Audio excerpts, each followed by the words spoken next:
السلام علیکم ورحمۃ اللہ وبرکاتہ۔ پیارے بچوں، آج ہم کھانا کھانے کی آداب کے متعلق کچھ گفتگو کریں گے۔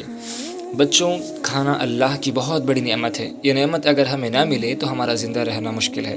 ہمارے جسم کے لیے کھانے کی پینے کی خوراک ایسے ہی ہے جیسے گاڑی کے لیے پیٹرول یا گیس ہوتا ہے۔ جس طرح گاڑی میں پیٹرول یا گیس ہوتا ہے تو گاڑی چلتی ہے، ورنہ نہیں۔ اسی طرح ہماری زندگی کی گاڑی چلنے کے لیے اس کی خوراک کی ضرورت ہوتی ہے، اور یہ خوراک ہمیں کھانے پینے کی شکل میں حاصل ہوتی ہے۔ کھانا پینا اگر صحیح اور ٹھیک طریقے سے ہوتا ہے تو زندگی کی گاڑی بھی ٹھیک طریقے سے، یعنی صحت اور تندرستی کے ساتھ چلتی رہتی ہے۔ اگر کھانے پینے میں کچھ گڑبڑ ہو جائے تو زندگی کی گاڑی چلنے میں بھی گڑبڑ ہو جاتی ہے، یعنی انسان بیمار ہو جاتا ہے، مریض ہو جاتا ہے اور پریشان ہو جاتا ہے۔ اسی لیے ہمیں جہاں کھانے پینے کی شکل میں خوراک کی ضرورت ہے، اسی طرح اس بات کی بھی ضرورت ہے کہ ہم اس خوراک کو ٹھیک طریقے سے استعمال کریں۔ اب ہم تمہیں خوراک کے ٹھیک طریقے سے استعمال کرنے کے بارے میں کچھ باتیں بتائیں گے۔ کھانا پینا اس وقت کھانا چاہیے جب بھوک اور پیاس لگی ہوئی ہو۔ بغیر بھوک اور پیاس کے کھانا پینا فائدہ نہیں دیتا، بلکہ الٹا نقصان دیتا ہے۔ پھر ایک بھوک تو سچی بھوک ہوتی ہے اور ایک بھوک جھوٹی بھوک ہوتی ہے۔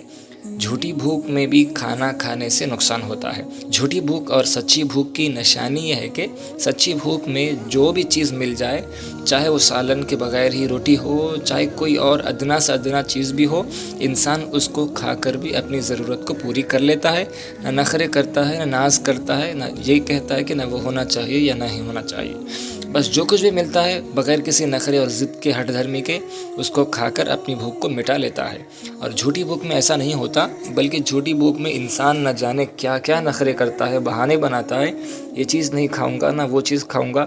مطلب یہ ہے کہ جھوٹی بھوک میں جو چیز کھانے کی موجود ہو اس کو کھانے سے بچتا ہے، اپنی من پسند چیزوں کو کھانے کے لیے تلاش کرتا ہے۔ اس سے تمہیں پتہ چل گیا ہوگا کہ جھوٹی بھوک اور سچی بھوک میں کیا فرق ہے۔ ہمارا مقصد یہ ہے کہ تمہیں سچی اور جھوٹی بھوک میں فرق کا پتہ چل جائے، اس کے بعد تم ہمیشہ سچی بھوک میں کھایا کرو، پیا کرو، جھوٹی بھوک میں نہ کھایا کرو نہ پیا کرو۔ اسی طرح بازار میں بکنے والی ہر اول فول چیزوں کو نہ کھایا کرو، اس سے نقصان دیتی ہے، کوئی فائدہ نہیں پہنچتا ہے۔ کھانے میں نہ نخرے کرنا، کھانے کی چیزوں کو برا بھلا کہنا بہت بری بات ہے۔ دنیا میں بہت سے لوگ ایسے بھی ہیں کہ جنہیں اس طرح کی عزت کے ساتھ سوکھی روٹی بھی کھانے کو نہیں ملتی، جتنی عزت سے ہمیں وقت پر روزانہ تازہ کھانا مل جاتا ہے۔ اس لیے ہمیں وقت پر جو کچھ بھی ملے اللہ کا شکر ادا کرنا چاہیے۔ کھانا کھانے سے پہلے اپنے دونوں ہاتھوں کو اچھی طرح سے دھو لینا چاہیے۔ اپنے ہاتھ ادھر کی چیزوں میں لگے رہتے ہیں، جس کی وجہ سے ہماری ہاتھوں میں طرح کے جراثیم اور گندگی لگ جاتی ہے۔ اگر کھانا کھانے سے پہلے ہاتھ نہ دھوئے جائیں تو کھانے کے ساتھ جراثیم اور گندگی بھی ہمارے پیٹ میں چلے جاتے ہیں، جس کی وجہ سے انسان بیمار پڑ جاتا ہے۔ اس لیے کھانے سے پہلے ہاتھ دھونے سے انسان کئی بیماریوں سے بچ کر رہ جاتا ہے۔ اس کے علاوہ کھانا کھانے سے پہلے ہاتھ دھونے کا ایک فائدہ یہ بھی ہے کہ کھانے میں برکت ہو جاتی ہے اور اللہ بھی خوش ہو جاتے ہیں، کیونکہ کھانے سے پہلے ہاتھ دھونے کا طریقہ ہمارے نبی پاک صلی اللہ علیہ وسلم کا بتایا ہوا ہے۔ اسی لیے ہمیں اپنے پیارے نبی صلی اللہ علیہ وسلم کے طریقے پر چلنا چاہیے۔ کھانا شروع کرنے سے پہلے بسم اللہ پڑھ لیا کرو۔ اگر شروع میں بسم اللہ پڑھنا یاد نہ رہ جائے، کسی وجہ سے بھول جاؤ، تو کھانے کے درمیان میں جب بھی یاد آ جائے تو بسم اللہ اولہ و آخرہ پڑھ لیا کرو۔ یہ الفاظ یاد کر لو، بہت چھوٹے ہیں، آسان ہے، مفید ہیں۔ کھانا کھاتے وقت بسم اللہ پڑھنے کے بعد سے فائدے بہت زیادہ ہیں۔ ایک فائدہ یہ ہے کہ شیطان کھانے میں شریک نہیں رہتا، ورنہ شیطان بھی شریک ہو جاتا ہے اور وہ خود بھی کھاتا ہے اور دوسروں کو کھانے بھی خراب کر دیتا ہے۔ جب کھانا کھایا کرو تو سکون سے ایک جگہ بیٹھ کر کھایا کرو، چلتے پھرتے کھانا نہ کھایا کرو، مختلف جگہ بدل کر کھایا نہ کرو۔ اچھے لوگوں کا یہ طریقہ نہیں ہوتا۔ جب کھانا کھانے کے لیے بیٹھا کرو تو دسترخوان بچھایا کرو، دسترخوان بچھا کر کھانا بہت بڑے فائدے ہیں۔ یہ بھی ہمارے نبی پاک صلی اللہ علیہ وسلم کا طریقہ ہے۔ کھانا کھانے کے لیے اتنا سالن لیا کرو جتنا تم کھا سکو، زیادہ سالن لے کر بعد میں چھوڑ دینا یہ اچھی بات اور شریفوں کا کام نہیں ہے۔ جو سالن بچا کر چھوڑ دیا جاتا ہے وہ ضائع ہو جاتا ہے۔ اللہ کے رزق کو ضائع کرنا بہت بڑا گناہ ہے۔ جو سالن آپ نے بچا کر چھوڑ دیا ہے، اگر وہ نہ نکالا ہوتا تو وہ دوسرے کام میں آ جاتا۔ اسی طرح روٹی بھی اتنی لیا کرو جتنی تم کھا سکتے ہو۔ روٹی کا لقمہ بناتے وقت بھی اس کا خاص خیال رکھو کہ روٹی کا لقمہ بنا کر تم توڑ کر رکھ لو گے اور اس کو نہ کھایا کرو گے تو پھر یہ ضائع ہو جائے گا۔ ضائع کرنا کسی روز اللہ کی رزق کو، یہ اللہ کی ناشکری کرنا ہے۔ اسی طرح چاول یا کسی دوسرے چیز کو کھائیں تو منہ میں نوالا بڑا نہیں لیا کرو، چھوٹا لیا کرو تاکہ تم چبا کر کھا سکو، وگرنہ اس سے تمہارا ہاضمہ خراب ہوگا۔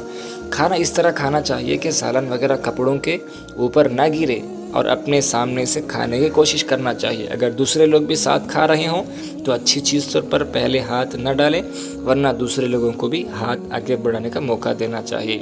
اور کھانا کھاتے وقت بالکل بھی زیادہ باتیں نہ کیا کرو، اس سے برکت اٹھ جاتی ہے۔ دسترخوان پر یا نیچے کوئی کھانے کا ذرہ نہ گرنے دو، اگر گر جائے تو اسے اٹھا کر کھا لیا کرو۔ ہاں اگر وہ گندا ہو جائے اور کھانے کے قابل نہ رہے تو چھوڑ دو۔ کھانا بہت زیادہ نہ کھاؤ، بس اتنا کھاؤ کہ پیٹ بھر جائے اور کچھ تھوڑا بہت کھانے کا دل چاہ رہا ہو۔ زیادہ کھانے سے پیٹ خراب ہو جاتا ہے اور کھانا صحیح ہضم بھی نہیں ہوتا، اس سے ہاضمہ خراب ہوتا ہے، کئی بیماریاں ہو جاتے ہیں۔